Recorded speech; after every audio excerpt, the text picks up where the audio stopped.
Hello fellow clear mind enjoyer. First of all, thanks for the positive feedback on my last video. I appreciate it. With that said, I just realized there aren't any good guides for Fiendsmith Centurion, even though it's the best version of Centurion. Even though we're missing the last crucial card, Lacrima, but nevertheless, the Fiendsmith version is somewhat playable now thanks to Primus, and it's stronger than the regular version. Why, you may ask? We have extenders that aren't tied to a normal summon that are also 1.5 card combo starters under certain circumstances.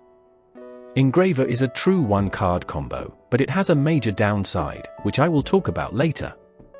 Because I want to respect your investments as much as possible, I will show you two lists today, one that is playable now and one that will probably be better in the future after the release of Lacrima.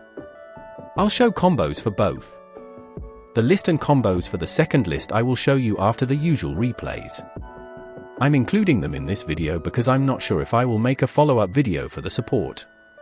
So, if you appreciate my work, I would appreciate a sub and a like. I would love to hit 1k subs by the end of the year. So with that said, let's talk about the deck profile. This time we're running just 2 Primera and 2 Tract because the Fiendsmith engine helps us out with consistency, so reducing the normal summon count is quite beneficial here. That way we have fewer conflicting cards in hand. The other core cards stay the same. We're playing Centur-Ion Wake Up now as well for a higher ceiling board. This version can handle bricky cards the best because it can convert them into a combo much easier thanks to Fiendsmith. Also, the draw is much more valuable since it can get us a Bestial, which gives us a Caesar for the end board. The combo for Primera, Tract, and Stand Up is identical, but Oath is a bit different. Since we keep talking about Fiendsmith, let's look at their core. It's quite small, just 2 Engraver, 1 Tract, 1 Lurrie, and 1 Vision Resonator. The reason for Vision Resonator I will show you later. While they don't take up much main deck space, their heavy package is in the extra deck. In this list, Engraver is basically just Tract, but if you want to adjust your list, Engraver can be a true 1-card combo, and I will show you that as well. Fiendsmith fixes the problem Centurion has. For example, a disrupted Primera is much easier to extend with. We can use a second body, like a Bestial or a hand trap, and link it up into a closed moon for a Fiendsmith extension. The other engine that works very well with Fiendsmith and Centurion is Bestials. We run 1 Magnum Hut, 2 Saronir, 2 Druisworm, 1 Baldrake, 2 Lubellion, and 1 Regained. Bestials are very good in this meta to counter Blue Eyes, so they get even more value. They also function as bodies for extenders, which comes in clutch quite often. The rest is filled up with non-engine cards. Only notable thing is we dropped fewer for this meta because Blue Eyes plays very well under it. Instead, we're running Ogre. I can also recommend Nibiru in this meta. Usually Blue Eyes doesn't bring out a negate in time, so Nibiru can come in clutch. With the main deck done, let's go through the extra deck. The 2 fusion monsters we're playing are Aerial Eater and Necro-Equip.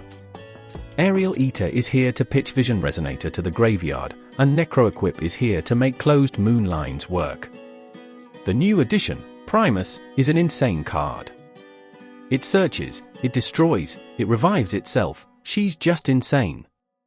Up next are Barone and Chaos Angel.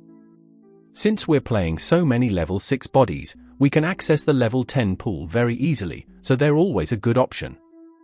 Chaos Angel is often our play against 10 Pi since they often can't out it. Next is our Synchro 12 pool with Blazer, Supernova, Crimson Dragon, Legacia, and Auxilla. Blazer is the best boss monster ever. Supernova is quite strong at the moment. It can hit a lot of meta decks including stuff like Tenpai and Blue Eyes. Crimson Dragon brings them out, so he's also a must include.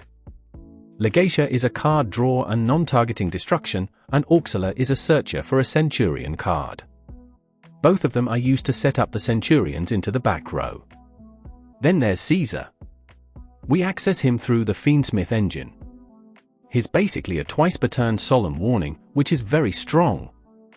For the link setup, we have Requiem, Closed Moon, Sequence, and Sprite Elf. Requiem and Closed Moon are here to access the Fiendsmith combo. Sequence summons Aerial Eater, and Sprite Elf revives Vision Resonator. Let's talk about the 16th extra deck card, it's Lacrima. He enables the Engraver 1 card combo, which would be incredible. But the problem is, the other cards are all too good or too important to miss out on. I can give you some suggestions on how to incorporate it. Let's start from the back. There is a possibility to include Crimson Gaia, which is searchable with the Pitch of Vision Resonator via Aerial Eater. Crimson Gaia can recover vision, and with a normal summon, we could access Primus. This would allow us to drop Sprite Elf. You might consider cutting Caesar, but he gives the deck a higher ceiling and provides the Fiendsmith part with an endboard piece, so he has to stay. In the level 12 pool, it's hard to justify any drop. Legacia stat line is important for going for game. I had a lot of games where I couldn't access Crimson Dragon and only had the level 12 Centurion synchros and a Fiendsmith combo. On an empty field, which is easy to clear with stuff like Primus and Legacia Pop, you get a stat line of 3,500 from Legacia, 2,800 from Caesar, and 2,000 from Gargoyle, which results in 8,300 damage, enough for lethal. You could argue that leaving Engraver and Necroequip on the field would give a better push for that, but this would also mean losing to Nibiru. So XYZ summoning Caesar is the better play if the opponent has unknown cards in hand. An argument for Lacrima over Legacia would be the burn, because it's possible to find lethal with it without Legacia. But again, it plays harder into Nibiru. Quite often the opponent waits for sequence and the fusion summon sequence to drop the Nibiru, so catching them off guard by just going for it with Engraver and Necroequip is a decent play. Supernova is worth considering to drop, but having just one Crimson Dragon target feels kind of bad, and he also helps to find lethal quite often with less commitment. Then in the level 10 pool, the most likely card to drop is Chaos Angel. His protection and spot removal have come in clutch quite often, especially when summoned with Primera and Druisworm. He can also be special summoned without a tuner, which gives it more flexibility.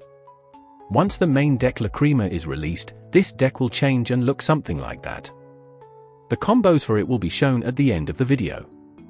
So without further ado, let's get into the combos. First I will show you the basic 3 combos with Centurion. Like always, I will stop yapping here and provide notes. I really recommend watching the replays after the combos because they show how Fiendsmith improves Centurion.